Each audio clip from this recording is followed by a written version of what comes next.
Welcome to Perspectives, a podcast by Essence Learning LLC, and a place where leaders learn from leaders.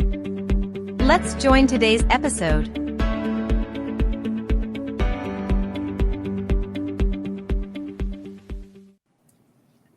Hello and welcome back to another Perspectives podcast episode where leaders learn from leaders. I'm your host, Kanetra Hights, and today we have a very exciting podcast.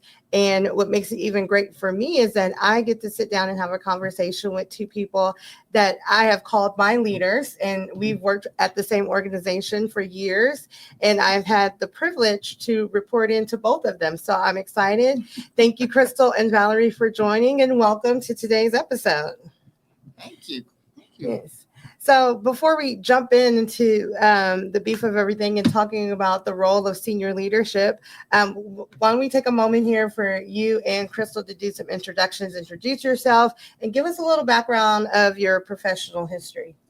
Gosh, this is exciting. So thank you for hosting and sharing in this time. And Crystal, thank you for being here. I am Valerie Wilson. I'm the CEO and founder of Essence Learning. I think that I was sharing with Kiki and Crystal earlier before we started the podcast that probably one of the hardest things for me to do is really to sum up my professional background. I've been in leadership since I was 19 years old. So about 47 years I've been in the space of leading others. So I think no matter what industry I was in or what organization I was in, I played in that role. And so I think that would kind of sum up my professional background as a leader from a very young age and all the lessons learned. So I think that managing the role of senior leadership will be a good topic for me to share more about my professional background as we dive more into some of the discussion. So thanks for having me. Great. Thank you. Crystal? I'm Crystal Kohanke, and I currently serve as the Senior Vice President and Chief People Officer for a pediatric healthcare system. I'm excited to be here and honored that these two wonderful people thought to include me in this topic. And so that means a lot to me all by itself that I've had the chance to work with them and they're asking me to speak on my experiences. I have been an HR leader for a very long time. I can't even go back far enough to think about it, but I've been fortunate enough to be in leadership roles across multiple industries and with different kinds of organizations for the last 20 or so years. And by the last 15 to 20, I've been in a vice president role. So excited to share whatever I can share that might be helpful to anyone that might be listening. All right. Well, great. Thank you both and welcome. And so, while we're talking about the role of senior leadership, and now, Crystal, you said it's hard for you to go back and think back, but I want you both to think back because we have to start at the beginning to kind of tell the story about where you are now. So I want to know, and I want the audience to know as well, what was your first job? And is there anything about that first job that stuck with you throughout your career? I'll go ahead and go first. I mean, my very first job, and I actually worked retail all the way through college. So from about the time I was 15 to the time I graduated from college, I worked in retail. And it was, I think the thing that I learned the most was being flexible because, I was going to school and I was involved in different things. And I had a great boss that, allowed me to do different things and to be flexible with my time. And that was something I think that was, that I try to carry on is that, we all have lives outside of just the work, and how do we help to have our employees be able to take advantage of some flexibility? Well, that's similar. I started at the age of 14 at a record shop. I think we call them vinyl shops now, right? And I remember I was the manager of that fine establishment, and would go there after school and would work. And I worked there probably until I graduated out of high school, and then I went and started, and I was a manager of a teller at a savings loan. And what was so exciting for me at that time, of course, being able to earn my own income. And taking care of myself and being able to contribute. My mother was a single parent, so being able to contribute back to the household, not take away from the household, made me independent and think outside of the box, think of ways that I could provide and make a way for myself. And so once I became, that left open a door for me to feel confident enough to go in and ask for a rollout of savings and loan, which again, if you think back 47 years ago, that was quite a huge undertaking to walk into a bank in an all-white male industry and ask for a position at the age of 19 and to get it. And so that was, at that time, didn't realize how pivotal that was and how important that was. But now reflecting back, that has taught me that I've always had that confidence. And so I've always been able to build on that level of confidence. I guess when you don't know that you shouldn't be confident, I didn't know that I shouldn't have asked for that job. So that taught me a lot of things as well. And who would sometimes associate confidence with leadership, right? So I know that maybe that might not have been a definition or a part or a characteristic of what defines a leader is confidence, but we can definitely say it's transformed into that definition. So, talking about transformation and how it all started, taking a look at leadership, how would you define leadership and how has it transformed over the years? There's all kinds of new cultural aspects in the world that have really transformed the way leadership styles are. So how have you seen it transformed, and what would be your definition of leadership? Go ahead, Crystal. And it's interesting. It changes over time as I grow and I learn. My definition, I think, of leadership is getting things done through people. And that is a lot easier, I think, said than done. And I think how it's transformed, at least for me, people think that being the leader means you have all the answers and that you're the one that can figure all the stuff out and then people will just do what you tell them to do. Well, that's not the way real leadership works. You seldom have all the answers. And so I think over the years, I've learned that the people around me are really smart. They have great ideas. And how do you create an environment through your leadership that enables them to be able to share and to contribute? Because if any leader says they have all the answers, they're not telling the truth. They really don't, right? They really don't. Pretty scary. I agree with what you said. And, a lot of the transitions that you're seeing often come from what you learned what to do or not to do based upon people who have led you. And so sometimes you understand what didn't work because you were part of that regime, and then you learn what does work. And over the years, I think that's kind of how I've seen leadership transition. So we went, again, at the age of 19 and 20, 25, in those early ages, we were managers. We were people that managed, to Crystal's point, getting the job done through the people, but we had to manage that whole process, the whole idea of here's what has to be done, here's how you have to do it. We were the ones in charge, right? And so there was the word boss, there was the word manager, there was all of those things that we felt like we had to do. We felt like you had to have the answers. You felt like you had to be the boss. You had to tell people when to come in. People had to be, and everybody had to be equal across the board. There was no deviating. Mm-hmm. And so over the years, we've learned that that's not what satisfies folks at work. And that's not what gets the job done. We learned that people will do what you tell them to do when all of the time you could have had so much more done because they have much more to offer than what you were in your little mind was thinking they could do. So allowing people to reach their full potential and say, hey, here's our task at hand, team. How do we get there? So making the target clear for everybody that works for you or with you or around you or surrounding you, and then allowing them to approach that target and you be a resource to make sure that they have the tools and the knowledge and the experience that they need in order to get where they're going, and the collaboration and all of those things. So you have to be that person who's flexible and moving and agile and understanding. And one of the things that I think that I've learned most in the last 5-10 years of leadership is the importance of listening. We didn't do that as leaders coming up. You did what I said, or even as I do.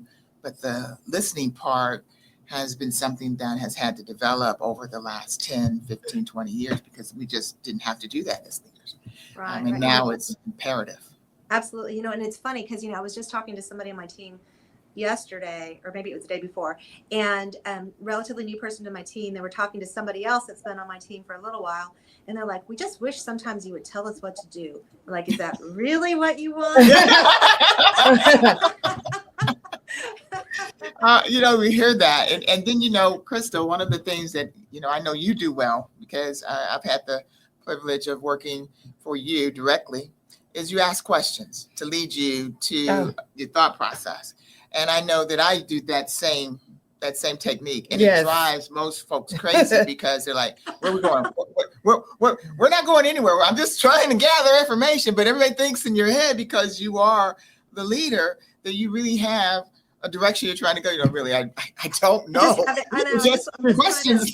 I just want to know the direction you're trying to go. And where you are in all of this, and where am I, and where are we? Where do we have gaps? I'm really trying to do this as discovery. So I think that is a huge technique that we use to identify, where our gaps are and where we do need to go, because we don't have all the answers. Mm-hmm. But the folks that report to us think, I think Crystal has all those answers, and she's just testing me or trying to see if I know what I'm doing. You're like, no, just really want to know. Yeah. Which is, now I realize that's where I get my questioning skills from, is from the both of you. I've picked up on that leadership trait of asking directional questions. We're actually offering, as part of our Essence Learning courses, is the power of questioning. Mm-hmm.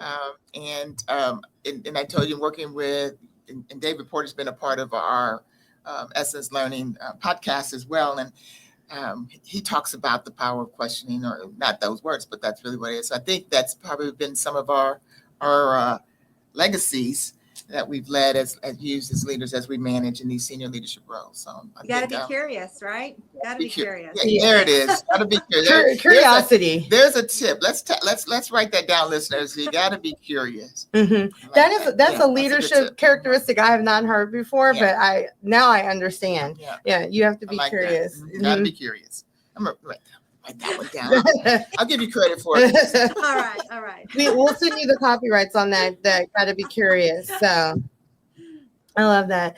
And, both of you have been senior leaders in organizations. I know because I've worked with you both in those types of positions. And you've led all kinds of initiatives, strategic planning, managing people, budgets, which is huge, right? Developing strategies, all sorts of items that go along with being a senior leader as well. And I want to know, from your perspective, what is the most challenging skill to master? While we're talking about leadership skills and characteristics, what do you feel is the most challenging skill to master?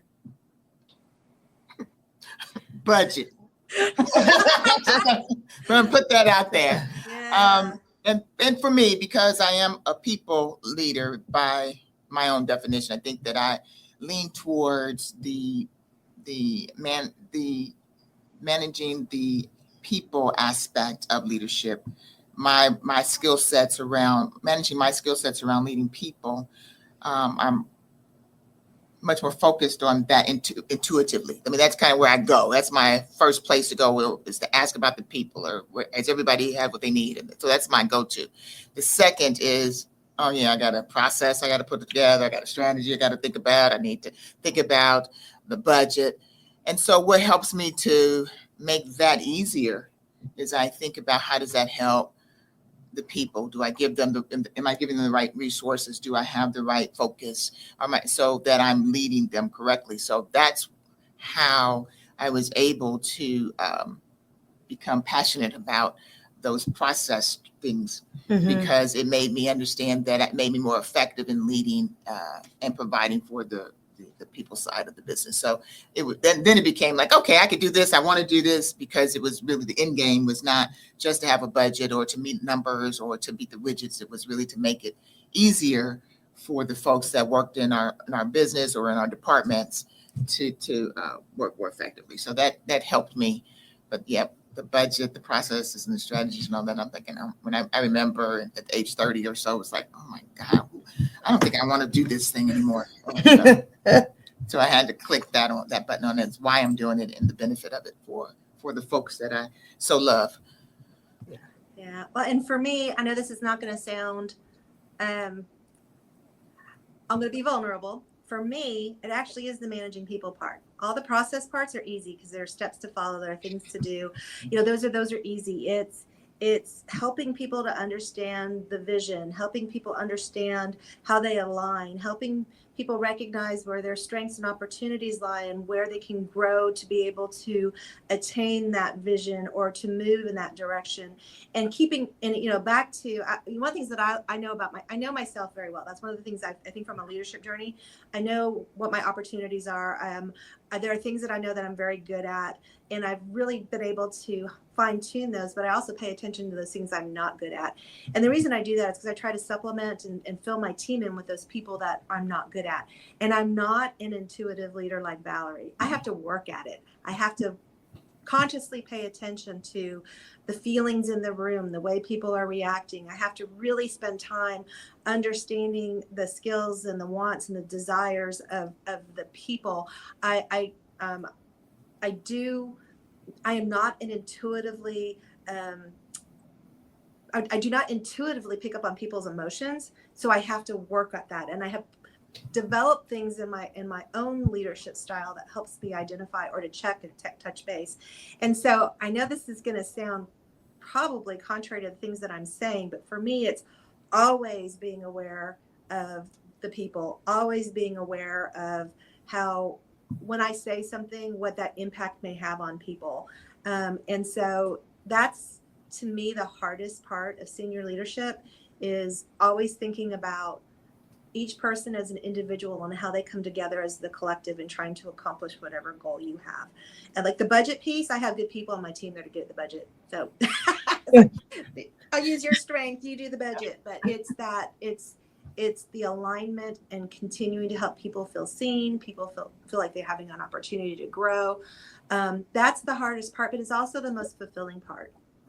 Yeah.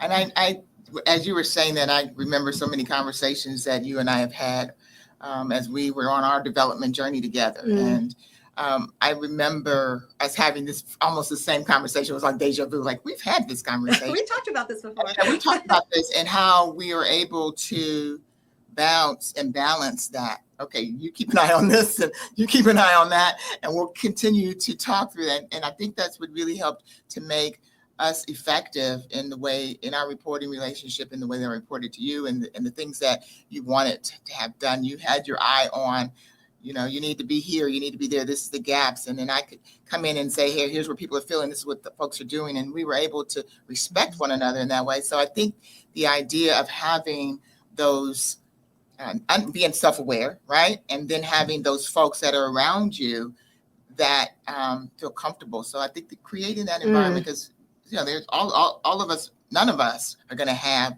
both of those things. One is going to be more intuitive than the other. And so understanding that I can go down the road and we're all happy skipping and jumping and the whole company is burning behind us.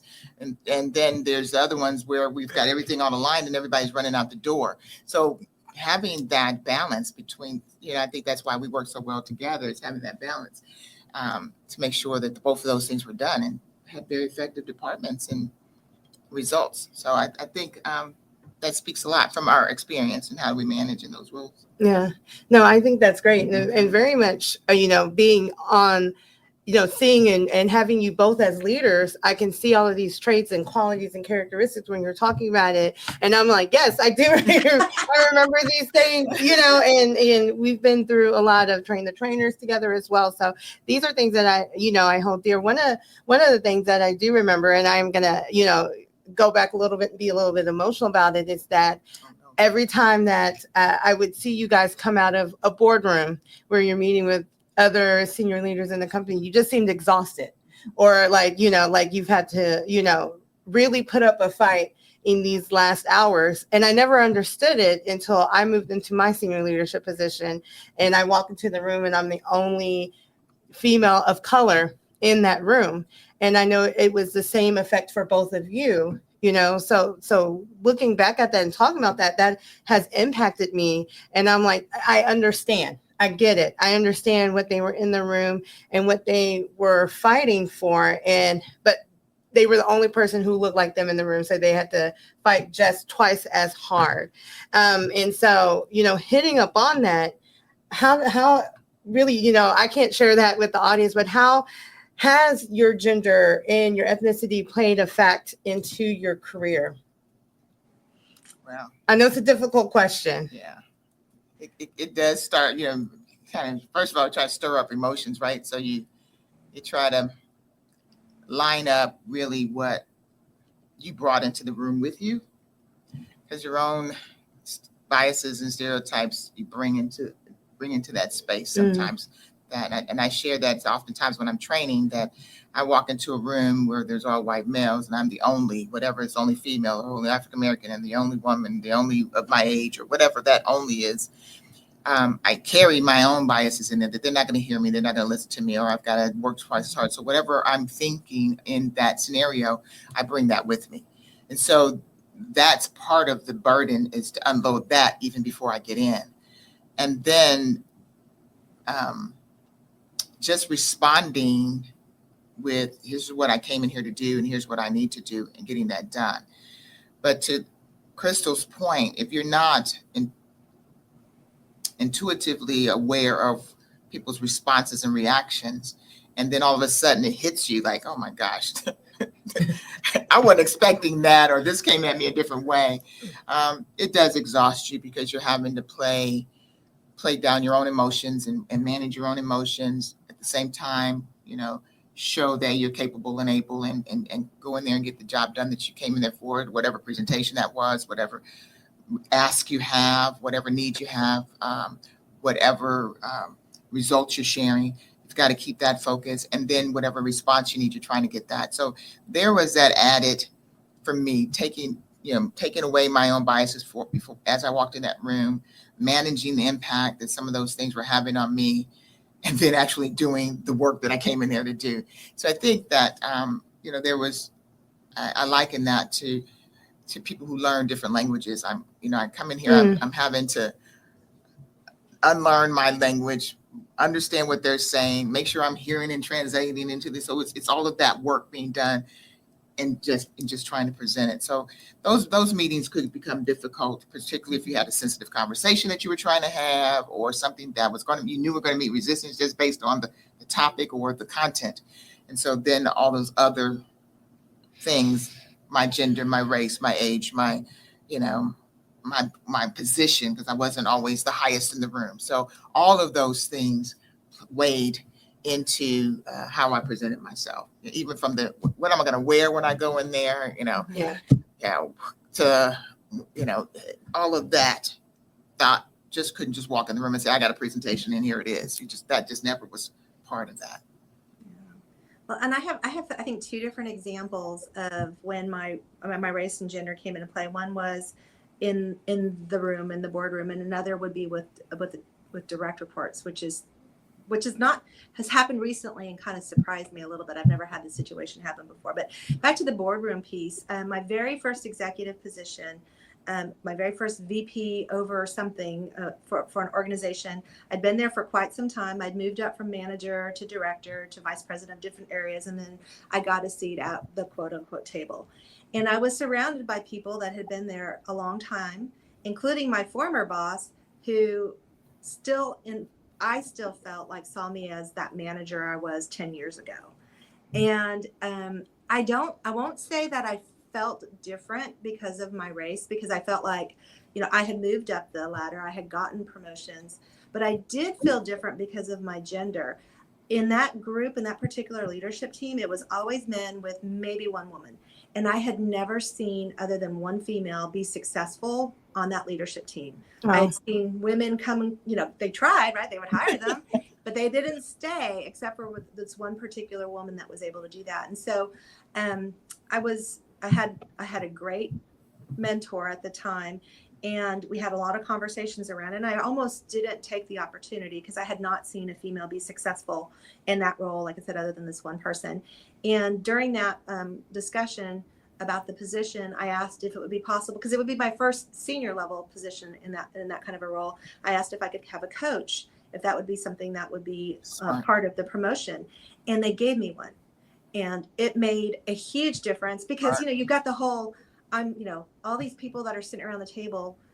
They hired me 10 years ago. I was a manager. Now I'm sitting with them, and I felt like sometimes they were patting me on the head. Oh, aren't you cute? Right? Aw, that. look at the little lady. And so I, and then I did have a little bit. We all talk about, the imposter syndrome piece, right? I had a little bit of that, and it was intimidating to be in the room with these people that have been leaders in this organization for so much longer. But that coach really kind of helped me step into my own comfort zone. Really, well, I won't even say she pushed me into uncomfortable zones.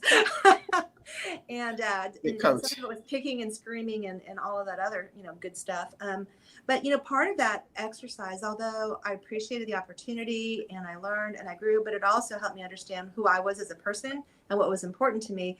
And it led me to making a change to a different organization as a result of who I was, what was important to me, how I felt I should be treated, and the value that I brought to the organization. And so I'm not saying that because I got a coach I left, but the coach helped me be successful, I believe, at the time in that role, but it also helped me to do some self-exploration on who I was. I'd been there since I was a manager. I didn't know anything different. All I knew was that organization as a leader, and it was a chance for me to grow. So that's I've been very fortunate after leaving that organization. I've worked in organizations that put women forward, that had really strong diversity, education, and had diverse and inclusive environment. So, and now the senior team that I work with, it's more women than men. And so I've been very fortunate to be involved in organizations that celebrated female leadership. Well, Crystal, before you go on to that next example, I just want to ask a question. Yeah. That's intriguing to me that you asked for the coach. You had enough wherewithal, self-awareness, and I think even understanding. I think I know that probably as you have gone from position to position, you've really examined what are your gaps before you get into that role and what are your needs to help you support that. So I think that's one of the things I've learned from watching you as you move through your career. And so what did you have to juggle with that? I mean, you hear she's pushed you into that uncomfortable zone. What was that made you uncomfortable? Was it a new role? Was it I am the person that came up through the ranks and now I don't? What was the uncomfortableness? Well, I think a lot of it was just having confidence in my own ability. I had a seat at the table because I earned it. And I did have good insight. I did know good information in regards to what to do there. And the other part of it too, and this is, I think, was huge for me at the time. I had been with that organization for almost a decade at that point, and I didn't have any external networks. And so part of it was pushing me to do things like this. I never did public speaking. I never got involved in things outside the organization. Okay. And that helped me to also really think about who I was. I mean, these questions you're asking, they're hard questions, and you have to think about who you are before you can answer them. And so that was a lot of what that coach brought to me, was the self-exploration, what was important to me, who I was, what my values were, what did I want to represent. And then two is just to really manage my self-talk, right? It's like, oh gosh, I don't really deserve to be in this room. All these people have been here for so long, and oh gosh, this person hired me when I was, 10 years younger, and they know all the stupid things I did when I was younger. So that is really managing the role of senior leaders. I think you described it very, very well in terms of those things that you just talked about, knowing yourself, being self-aware and challenging yourself, stretching yourself. This does make you uncomfortable, but then that self-talk and having someone else in your ear to counter counter that. Just Yeah. that You voice. lie to yourself. You tell Yeah. yourself Yeah. like bad stories. You talk about yourself. Nobody talks about Like nobody else can talk about you that way, right? It balances right. out that imposter syndrome too. Yeah. And so many women are afraid to ask for things like coaching and things that will help them, because they're afraid they're going to be Yeah. put down or not looked upon as being a strong Or leader or ready for that position. So there's nothing wrong with That's asking for huge. coaching to help you in those situations like that. I love that. So I think that's huge to take away in terms of being curious, but also knowing yourself and understanding that we say things to ourselves that we wouldn't allow anybody else to say. Yeah, that's Right. right. It's disrespectful of you to say Right. something like that, We right? wouldn't talk to anybody the way we talk to ourselves. Yeah. Right. But what a way to build confidence Yeah. too. I think coaching helps you with that, building the confidence. Get that coach coming into those Yeah. roles. That's great. And I know she had that other story. Yes. I'm sorry. Let's go to the peer story. Yeah, well, I've been doing this work for a long time, and I actually just it was moving into the role that I'm in now. There was somebody on the team that had applied for the position, and I had never had anybody to my face say anything like this before. But when I talk about the diversity and the gender piece, I had somebody tell me, well, the reason you got this job is because you're a minority, and I couldn't get that job because I'm not. And it was one of those, right? Well, it's a shocking moment, right? Excuse me while I close my mouth. Give me a minute. Yeah, it was one of those. Oh my gosh, did somebody just say that in my face? And then now I got to go think about it.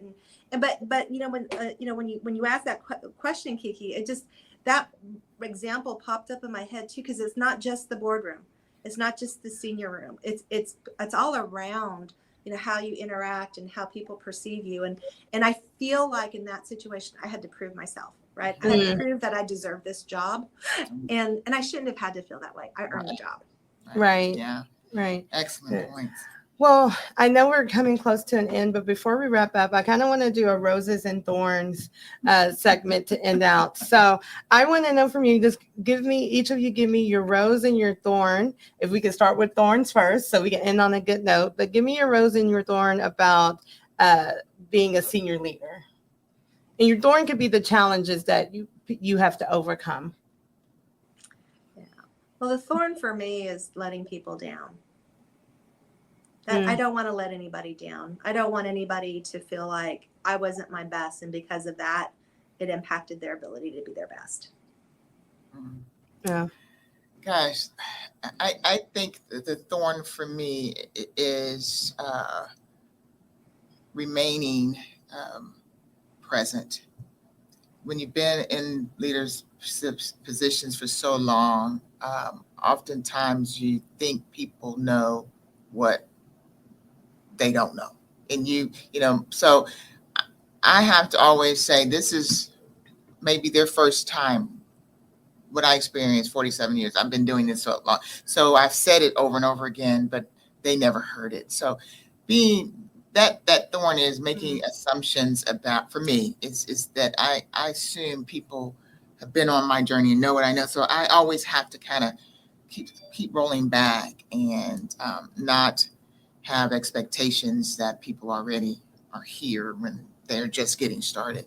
And so I have that looking back thing. I need to really, I want to be better at making sure that I remember, what it's been like to get where, get through these roles and what it is like to be that only, or whatever they're going through.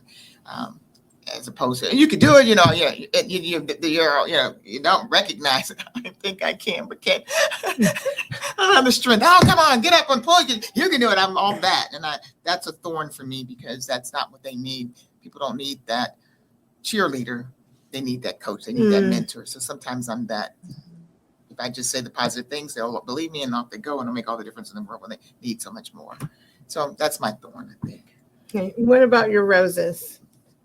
My rose is things like you or people like you, people that I've met along my journey that have grown. And I mean, look at what the two of you have been doing. That's amazing to me. And, we were talking about a former colleague who's also a senior leader at a different healthcare system. I mean, just seeing the people that have been I've been blessed enough to be to be able to work with on different teams and to see what they've become. And again, telling myself the story that maybe there was something good or bad that they learned from me that helped them on their journey. Absolutely. But Learned so much from you, Crystal. That is the rose, is to have the vulnerability that you have and people around you that are willing to pour into you. And I'll, publicly say that I don't know that the organization that we were in, if I had moved any further without the advocacy of Crystal and the champion that you were for me and the role model that you were, and to know that we didn't start there, but our relationship was grow to that. So that's the rose. I think that you don't always have to.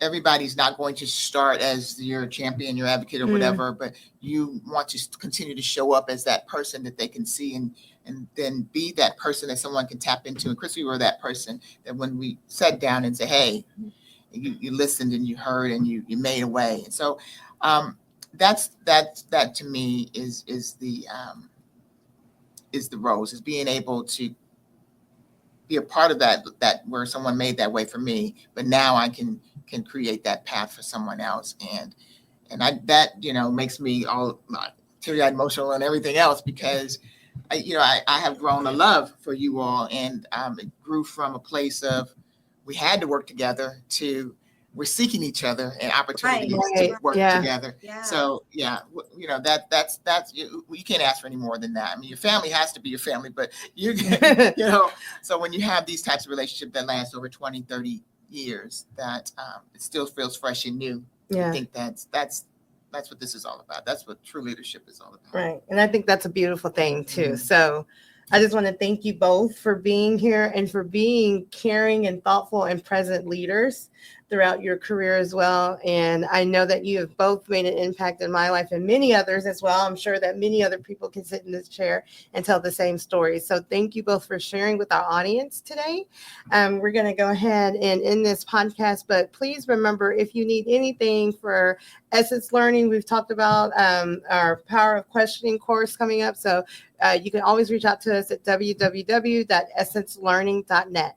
And with that, we will sign out with today's podcast on managing the role of a senior leader. Hi, Crystal. Thanks for joining us. Thank you for joining Perspectives, a podcast by Essence Learning LLC. Essence Learning is your solution to personal and professional development. We partner with our clients to develop a learning strategy that will increase productivity, enhance performance, and align with their purpose and goals. For more information, visit us online at essencelearning.net or call us at 1-877-657-5755.